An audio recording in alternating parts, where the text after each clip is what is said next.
Sophia. I'll be your tour guide through our Harambe Wildlife Reserve. Now, for your safety, make sure we are fully seated at all times. We'll want to make sure they are fully seated on the lap or right next to you. Now, if you're holding on to any loose articles such as cameras, cell phones, water bottle, ears, anything you want to keep with you, make sure to hold on to those items tightly, because if you're going to drop anything off of this truck, I won't be able to stop for you to pick up those items until way after our tour, so I'll make sure we're holding on to those items. Now, if you look right above you, you can see our animal spotting guides, almost like our little cheat sheet for the animals that we may see here today. So while I'm animal spotting, you can also animal spot as well. Now, if you look on the right here, you can see our Harambe Wildlife Reserve sign. You'll see a sable antelope. Well, interesting thing about sable antelope is they're one of our mascots here, so pretty cool little Easter egg. Awards that gives the official clearance to have right inside. Well, we're heading right in the first area we're going to be heading to is our forest area. So the animals really kind of hard to see. They do have a natural camouflage, so blaming colors. So keep your eyes out and keep in mind, so I've spotted someone coming up this on the right hand side here. We have an okapi. And here we have a native Shana right here. Of the zebra, because when you look at their legs, they're kind of zebra-like, but they're actually close relatives of the giraffe. Both okapis and giraffes, they call a prehensile tongue, which helps them grab leaves off the trees. Now, okapis, they are one of the shyest animals here in our reserve, and because of their shyness, those guys, they weren't found until 1901, so pretty recently. Now, because they are so hard to find, we actually don't know how many are out there. So there's a complete data set on that. Now, as you can see, moving along, let's see who else might be hiding around here. And let's spot them coming up on the left lane. Now, we have a black rhino. Now, black rhinos, they're one of the smallest rhino species here in the reserve. This guy, he weighs about 3,000 pounds. And he's in a pretty cool upper prehensile lip. It's like a little triangular part of his lip. That helps him grab onto his food and he grazes a bit better whenever he's grazing about.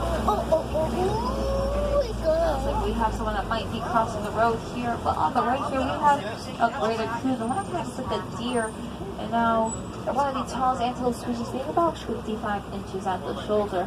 Now the one that's crossing the road here, well, that's a bongo. Now bongos are one of the heaviest antelope species. Now a fully grown adult, they can be about 500 pounds. Now both males and females, they have those beautiful horns you can see. The way to tell who's the most mature male is to look at the fur color. If it's a darker shade of brown, well, you're looking at the most mature male. Females and young adolescent males, they'll see that reddish brown clear, as you can see with the one that was crossing on the road. Now, as you can see, moving along here, we're going to be leaving our forest. Now, we're going to head to our river area. And a good spotting tip here is to keep your eyes in the water, because that's how the animals that like to hang around the riverbanks like to hang around.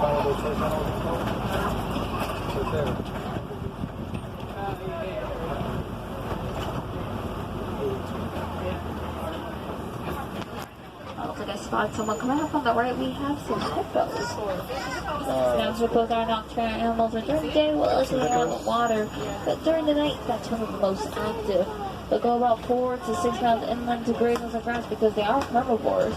Although they are herbivores, they're one of the most dangerous animals here in Africa, so we want to keep your eyes out whenever they're out and about. On the left, we can see more of them, specifically a float. Now, hippos, they don't go swimming, they actually dive down and walk on the ground. They can hold their breath about 8 minutes underwater. Now, hippos are the closest living relative to whales. Like whales, they communicate well underneath the water. Now, also coming up on the left-hand side here, we have some pink-backed pelicans swimming around. They have a wingspan of 7 to 9 feet long. They get the real cool name, the pink-backed pelican, because it's not their feathers that turn pink, but their skin turns pink during mating season, almost like they're blushing a bit. Now, before we hang over Crocodile Bridge in just a moment here, so once again, for your safety, make sure we are fully seated. Make sure those little ones are fully seated. Just make sure everyone around you is fully seated as we cross over this bridge. And coming up on the left, they may look like rocks, but they're rocks. They're not crocodiles.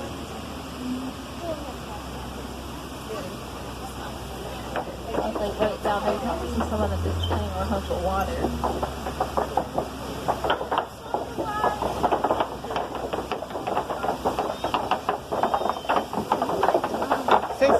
They're one of the largest crocodiles in Africa. Those guys, they weigh about 500 pounds and reach like up to 16 feet long. They have a super strong jaw they use to crush bone, and they also have a life expectancy of over 40 years, so those are pretty cool. Interesting thing about mom and dad crocodiles, to help their young ones hatch from their eggs, they'll put those eggs in their mouth and ever so delicately move around to get them to hatch. It's pretty crazy and pretty wild, because I mentioned they do have one of the strongest jaws, but they also have one of the most delicate ones as well. Now, folks, we're going to be heading to one of my favorite areas here, the Harambe Wildlife Reserve, and one of the largest areas on Savannah.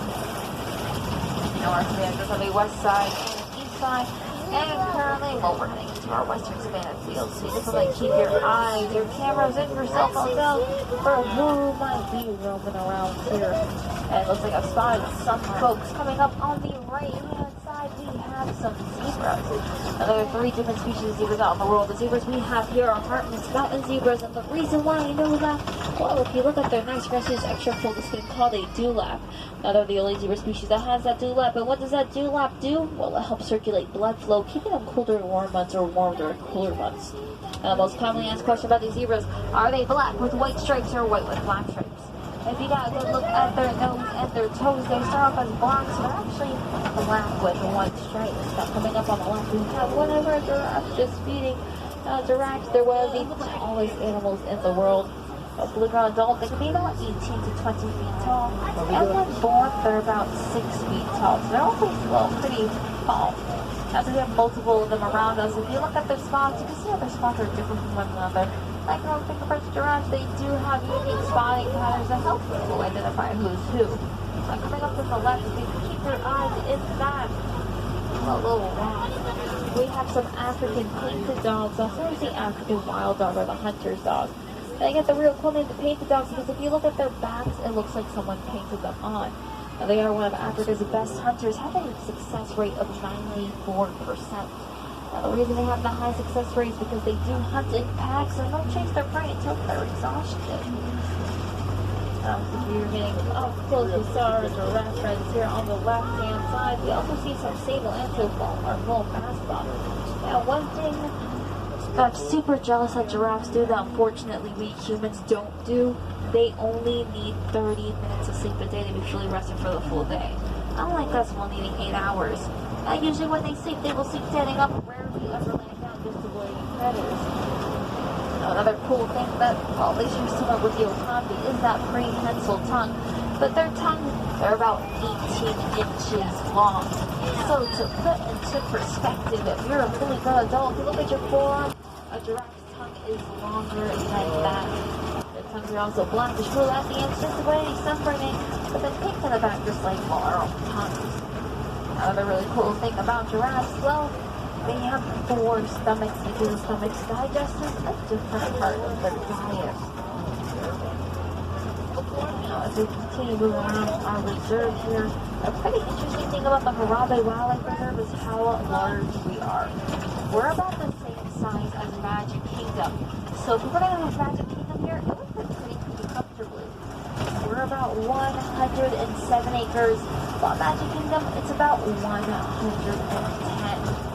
Another pretty cool fact is that we're larger than Animal Kingdom. It's a piece of the park. Animal Kingdom can be compared to about the size of Magic Kingdom's parking lot. Now, coming up on the right, if you look up on that hill, we have some wildebeest, also the wild beast, that grayish black colored animal. Now, they are one of the largest migrating animals, and they have herds of up to 1.5 million. Now, also coming up on the right, if you look in between those palm trees and those bushes, you'll see some Ankole cattle, the ones with those really massive horns. Now, those horns, they can be about 4 to 6 feet long, weigh about 15 to 20 pounds.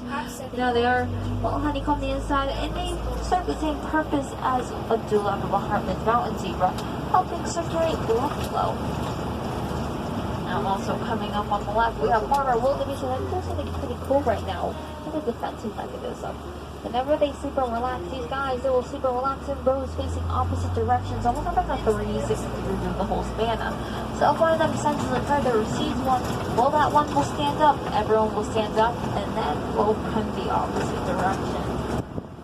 Coming up on on the right, I do see a fallen tree, which means there might be an elephant nearby. Elephants, they do like to push trees down and kind of bulldoze them around. Well, this is the aftermath of one of our guys doing it.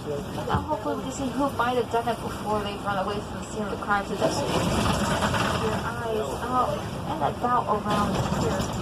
Just think about who might be here.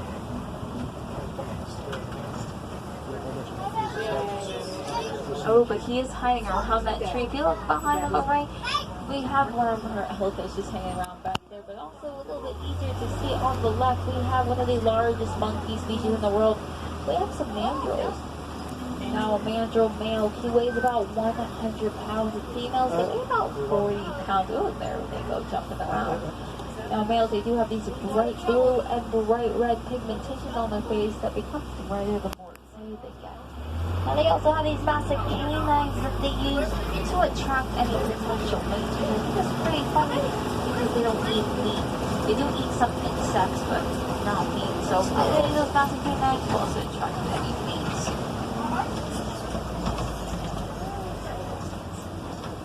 Now, just coming up on the right, it's going to be a better view of our elephant just hanging around, kind of turn around to see him. Now, if you look at his ears kind of resemble the continent of Africa a bit, and by flapping those ears, he can cool himself down about 15 degrees. Now, if you look at his back, you see there's some dirt mark on the elephant's back. Well, unfortunately, like us human elephants, they do get sunburned, so they put dirt about their back as a little sense of protection to well protect themselves from those harsh UV rays. A pretty interesting fun fact about the African elephant. The largest, well, size of one, they're about 25,000 pounds. Now, on average, most African elephants, they're about 15,000 pounds. The largest African elephant is about 6,000 pounds, heavier than most African elephants. Just coming up on the right and left hand side here, we have some red clay pits, and if you look a bit closely, you may notice some tusk marks, like further up on the right, and all we have left hand side. Well, the elephants do like these red clay pits to collect the minerals that they need to get almost like taking away the vitamin. Now, you might be wondering how big are those tusks? Well, those tusks, they can be about 6 to 8 feet long, and weigh about 50 pounds each, so about 100 pounds on the face. You can see more of them hanging around on the left-hand side here. Now those tusks are have the same material as our own teeth, but they're diamond-shaped on the inside, making it harder for them to break off. Now, elephants, they're a matriarchal society with one female baby head of the group, and those groups typically the numbers of up to 101. Now, unfortunately, they do have one of the longest pregnancies in the world, being about 22 months long, or about 2 years. So quite a long time to well be pregnant. Thankfully, those calves will stay with mom for about 10 to 14 years if they're male. And females, on the other hand, they'll stay with mom for like a part of her group. Now, so we're going to get a better view of our elephant just coming up on the left here, the water side here. And that trunk of theirs, as you can see them using, well, it has the same number of muscles as our own body. Besides using that trunk to grab onto things and to feed themselves, they can also hold about 1.3 gallons of water. Now, an African elephant, they drink about 300 tons of water a day. They drink lots and lots and lots of water. They also will stand on their tippy toes. If you look at an x-ray of an elephant's foot, it's kind of like they're wearing heels to them. Now, coming up on the left, we have the greater flamingo. What makes the flamingo species so great? They are the largest and the lightest shade of pink. When born by a whitish-gray color, but through their dyed of brine shrimp, they get that beautiful pink color that you see here. Now, if you look a bit closely at their eyelids, home is actually one of the largest flamingos here in our reserve. So see if you can spot him. Now, flamingos, they bounce better on one leg than on 2 legs. So whenever you see them relaxing, well, you usually see them relaxing on one leg. They also have one of my favorite group names here in our savannah. They're called a flamboyant. So right there we did some of the flamingos as some of their newest species. Now we're going to be leaving our western savannah. We're officially entering our eastern savannah. Now, as I mentioned way earlier in our tour from the animals here, they can be kind of hard to see. Well, especially here in our eastern savannah, they can be pretty hard to see. So some good spotting tips. are to keep your eyes near the bushes. Ooh, it looks like spot someone coming up. Just on the right, if you look all the way back there, we have an ostrich. Now, ostriches are one of the largest birds in the world. Unfortunately, they can't fly. They use those little wings of theirs to balance themselves out whenever they're running about. Now, an ostrich, they can reach speeds of up to 40 miles per hour. And one of my favorite facts about them is that their eyes are bigger than their brains. So they are the definition of a little bird brain. Now, if you look just coming up on the right, those little spotted someone hanging around up on the hill just on the right-hand side here. Kind of hanging around near these bushes. Now, right there, we do have some white rhinos, one of the largest rhino species here in Africa. These guys, they weigh about 4,000 to 5,000 pounds. And the reason they get the name the white rhino is because if you look at their mouths, you can see how wide that mouth is. Well, in Afrikaans, they're called vite, V-I-T-E. Vite means wide. Unfortunately, we as Westerners, we mistook that word as white. But they're not the real cool name, the white rhino. As you can see, moving along. On the left, you have to look all the way up there. Back near the bushes, we have a cheetah laying around. You can see how well she camouflages with her surroundings. Now, cheetahs, they are one of the fastest animals in the world. They can reach speeds of up to 60 miles per hour within 3 seconds of taking off. Now, unfortunately, they only hold that speed for a few hundred feet before they call it day. Now, cheetahs, they have to be called non-retractable claws because those claws are there. They don't go back into their paws. And it just gives them a better grip of the savanna terrain whenever they're running around reaching those top speeds. Now, because of that, they're not a part of the big cat family. Another reason why they're not part of the big cat family is because cheetahs, they don't roar. They actually purr and bark. And whenever they do bark, they can bark about a mile out. Another pretty interesting thing about cheetahs, well, if you ever look at a cheetah's face, you'll see some black lines underneath their eyes. And well, those black lines serve a purpose of keeping the sun in the way so not blinded by the light. Alright, well, we have the rest of our crash of white rhinos just sleeping around. Now, interesting thing about white rhinos, they are super blind. They only see about 10 feet in front. So they have their excellent hearing to know what's going on, especially during the night, because that's the only thing they can rely on. Well, sometimes it's a little bit easier to be a little quieter around them, but I kind of feel bad because this truck is kind of making a lot of little squeaky noises. Now, as we continue moving around, let's see who else we might find hanging around here. Ooh, it looks like further up, I do see some ostrich eggs. But also coming up on the left, you guys see near those rocks, you guys see a little tusk coming out. Well, that's a tusk of a warthog. They're kind of laying around. You can see how well they blend into their surroundings. Like all the way far back near those rocks, near the left-hand side of the tree. Now, warthogs, they are one of the largest burrowing animals. And like burrows like you see here, kind of abandoned burrows as their new home. Now, they are closely related to domestic pigs, so it's always good for being present out in the field. On the right here, we do have some more ostrich eggs. And ostrich eggs are one of the largest eggs in the world, because they're the largest bird. And also with the sea kind of hanging around right back there, a little humble. Now the ostriches we have here are female because their feathers are gray. If their feathers would have been black, they'd actually be males. Now those eggs, they weigh about 3 pounds each, and what if you folks were to stand on them, they wouldn't break. They're pretty durable. To put into perspective, one ostrich egg is about the size of 24 chicken eggs, so real big. On the left near that tree, you can see, well, that warthog I was talking about earlier. You can kind of see how well he blends in. And he's kind of just laying down there, kind of sleeping a bit. Oh, yes. Now, we make our way out of our savanna. We're going to head to our warden's house, and there's nothing pretty cool about it. Through the Disney conservation program, our warden found out that elephants, they're afraid of thieves. Well, once he found this out, he built what he called a beacon-high fencing system, basically keeping the elephants away and keeping his livestock safe. So far, it's been pretty successful. It's like many of them are out and about here.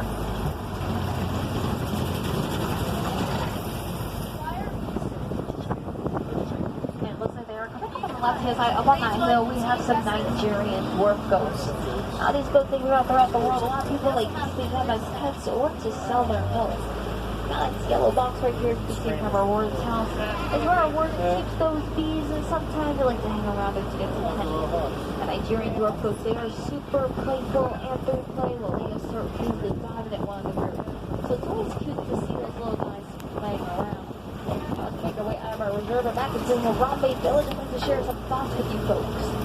Now, sharing your land with the animals that we've seen here today is not only amazing, but does come at quite a few challenges. Wild predators do threaten the lives and the livelihoods of people in reserves like this one. And while the goal of conservation is not only to protect these animals, but to also help the people that live near them. As I mentioned with our warden's house and that beehive fencing system, we had these things found out that some African farmers were hunting down elephants that were going to try to do these farming lands, unfortunately destroying the crops as well as our livestock. Well, let's find out what is going on as we built what you just saw for those farmers. Not only protecting the elephants, but also helping the farmers. The elephants, they were the ones going by because they were so afraid of those bees. Not only were the farmers the livestock safe, and neutralized down the village. Now, if you'd like to know more about what you can do to help our amazing animals here, you can talk to any of our customers from Harambe Village or throughout Disney's Animal Kingdom. Well, but does go a long way in protecting our animals. Now, folks, we're going to be doing something pretty weird. We won't be exiting where most people exit. We're actually going to be going back to where we began our journey. So sit back, relax, and enjoy this little bit of a backstage preview that most people never really get to see. Now, folks, if you do want to see more animals, I definitely suggest heading over to Gorilla Falls. Because at Gorilla Falls, you can see some gorillas, some meerkats, and every area of African birds, some naked mole rats, and they have a pretty cool underwater view area of our hippos. Now, I suggest this because of the fact that, well, clearly right when you exit, you'll be